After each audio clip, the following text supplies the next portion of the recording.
BRS party నుంచి గెలిచిన కౌన్సిలర్ను ప్రలోభాలకు గురిచేసే కాంగ్రెస్ పార్టీలో చేర్చుకుని దిగజారుడు రాజకీయాలు చేస్తుందని వేములవాడ మాజీ మున్సిపల్ చైర్పర్సన్ రామతీర్థపు మాధవి అన్నారు. వేములవాడ మున్సిపల్లో ఎన్నికైన బీఆర్ఎస్ సభ్యులు ప్రమాణ స్వీకారం చేసిన అనంతరం తమ సభ్యుడిని కాంగ్రెస్ పార్టీలో చేర్చుకోవడాన్ని నిరసిస్తూ సమావేశాన్ని బహిష్కరించి వెళ్లిపోయారు. అనంతరం మున్సిపల్ కార్యాలయం ముందు మీడియాతో రామతీర్థపు మాధవి మాట్లాడుతూ కాంగ్రెస్ పార్టీ దిగజారుడు రాజకీయాలు చేస్తుందని, తమ పార్టీ నుండి గెలిచిన కౌన్సిలర్ నరాల శేఖర్ను ప్రభుత్వ విప్గా ఉండి ప్రలోభాలకు గురిచేసి కాంగ్రెస్లో చేర్చుకుని వైస్ చైర్మన్ చేశారని అన్నారు. తాను మున్సిపల్లో జరిగిన సమావేశంలో మాట్లాడుతూ అధికారులు తమ మైక్ కట్ చేయడం వల్ల ఆగ్రహం వ్యక్తం చేశారు. కాంగ్రెస్ పార్టీ అంటేనే మోసాల పార్టీ అని ఎన్నికల్లో ఇచ్చిన హామీలను అమలు చేయలేదని ఆరోపించారు. రానున్న రోజుల్లో కాంగ్రెస్ పార్టీకి ప్రజలు సరైన గుణపాఠం చెబుతారని అన్నారు. ఆమె వెంట కౌన్సిలర్లు వాసాల లావణ్య, ఏనుగు జ్యోతి, వెంగల అనిత, బీఆర్ఎస్ నాయకులు రామతీర్థం రాజు, గోలి మహేష్, వాసాల శ్రీనివాస్ తదితరులు ఉన్నారు.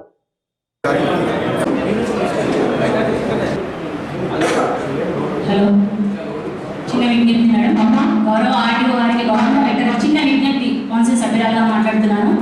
మన మున్సిపల్ ఎలక్షన్స్ ఫలితాలు వచ్చిన సందర్భంలో మరి మా పార్టీ బీఆర్ఎస్ పార్టీ గుర్తుపైన గెలిచినటువంటి అభ్యర్థి గారు, మరి ఇతర పార్టీ ఇక్కడ గౌరవ శాసనసభ్యులు ప్రభుత్వ విప్ గారు మరి ప్రలోభాలకు గురి చేస్తూ మరి వారిని పార్టీలో తీసుకొని ఈరోజు ఎన్నికలు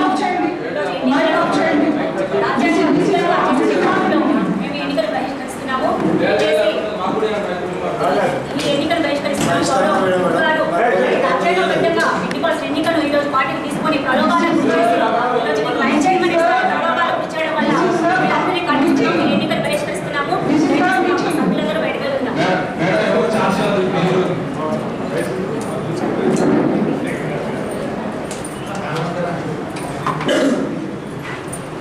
మరొకసారి అందరూ మనం 12:30కి కలుస్తామండి.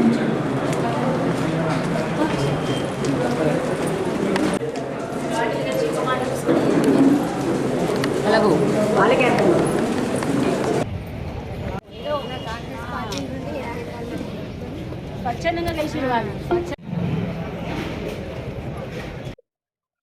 మరి మొన్న జరిగినటువంటి మున్సిపల్ ఎన్నికల్లో ఫలితాల్లో భాగంగా మరి వేములవాడ పట్టణంలో 28 వార్డుల్లో మరి మా బీఆర్ఎస్ పార్టీ నుంచి దాదాపు 5 సభ్యులు మరి ఎన్నిక కావడం జరిగింది.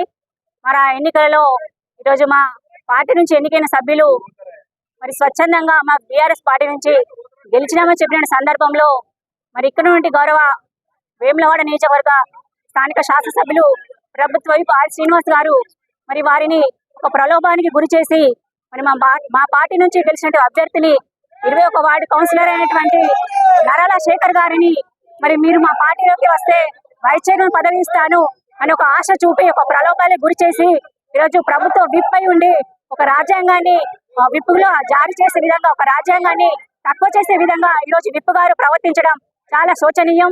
మరి ఈ విధంగా పార్టీలోకి తీసుకొని ఈరోజు మా ప్రభుత్వ విప్ గారు చేయడం ఈరోజు ఆ కౌన్సిల్ గెలిచిన సభ్యులు కూడా ఒక అవమానకరమే. ఎందుకంటే మా పార్టీలో స్వచ్ఛందంగా గెలిచి ఈరోజు ప్రజలు మెజార్టీ ఇవ్వడం జరిగింది. మరి పట్టణంలో 28 వార్డులు ఉంటే మరి దాదాపు అధికార కాంగ్రెస్ పార్టీ అని చెప్పుకునే వాళ్ళకి కనీసం 14-15 సీట్లు కూడా రాలే. అట్లాంటి సందర్భంలో మరి రానున్న రోజుల్లో మా పార్టీ కోల్పోతుంది, మరి ప్రజల నుండి మంచి ఆదరణ కోల్పోతుందని చెప్పేసి వారు ఈ విధంగా వారిని పార్టీలోకి తీసుకొని రానున్న రోజుల్లో పరిష్కరణ గుణపాఠం చెప్తారని చెప్పేసి ఈ విధంగా పార్టీలోకి తీసుకొని ఈరోజు కండువా కప్పడం అనైతిక చర్య. ఈరోజు రాజ్యాంగాన్ని తక్కువ చేసే విధంగా వారు ప్రవర్తించడం జరిగింది. మరి ప్రజలందరికీ కూడా తెలుసు, మరి కాంగ్రెస్ పార్టీ అంటేనే మోసపూరిత పార్టీ. ఈరోజు సంక్షేమం లేదు, అభివృద్ధి లేదు, ఈరోజు కట్టడి మట్టి కూడా ఎత్తింది లేదు. అందులోనూ మరి ఈ విధంగా చేస్తే మరి మా పార్టీ చైర్మన్ చెప్పుకోవచ్చు, వైస్ చైర్మన్ చెప్పుకోవచ్చు అని అనుకుంటున్నారు. మరి వేములవాడ పట్టణ ప్రజలు విజ్ఞులు, చైతన్యవంతులు, ప్రజలందరూ కూడా తెలుసు మరి ఏ విధంగా వీరు వెళ్తున్నారు, ఏ విధంగా చేస్తున్నారు. ఒక విప్ అయి ఉండి కూడా ఈ విధంగా ప్రవర్తించడం చాలా ఘోరమని కూడా ప్రజలందరూ కూడా చర్చిస్తున్నారు. ఈరోజు సంక్షేమం ప్రతి ఒక్కరింటికి రాలేదు. 4,000 ఇస్తా, 2,000 ఉన్నదాన్ని 4,000 చేస్తా అన్నారు. ఈరోజు రైతు బంధు లేదు, రైతు భరోసా లేదు, తులం బంగారం లేదు, స్కూటీలు లేవు, ఏ ఒక్కటి హామీ నెరవేర్చలేదు. కాబట్టి ప్రజలందరూ రానున్న రోజుల్లో కాంగ్రెస్ పార్టీకి బుద్ధి చెప్పే విధంగా రానున్న రోజుల్లో ఉంటారు ఈ సందర్భంగా తెలియజేస్తున్నాను. మరి ఈ విధంగా ఒక 5 మంది అభ్యర్థులు 30 ఓట్లు, 6 ఓట్లు, 10 ఓట్లు, 20 ఓట్లు మధ్యలో కరెంటు తీసేసి ఈ విధంగా లెక్కలు ఓట్ల లెక్కింపు జరగడం చాలా ఈ అధికారులు కూడా అధికార పార్టీకి కూడా కొమ్ము కాసే విధంగా ప్రవర్తిస్తున్నాడని ఆ రోజు కూడా అర్థమైంది. దయచేసి ఒక ప్రజాస్వామ్యబద్ధంగా ఎన్నికైనటువంటి సభ్యులను ప్రజలందరూ గుర్తుంచుకొని ఈ రోజు మరి రాజ్యాంగ విలువలను తుంగలో తొక్కే విధంగా చేస్తున్నట్టు ఇలాంటి పార్టీని ప్రజలందరూ కూడా బుద్ధి చెప్పాలని సందర్భంగా తెలియజేస్తున్నాను.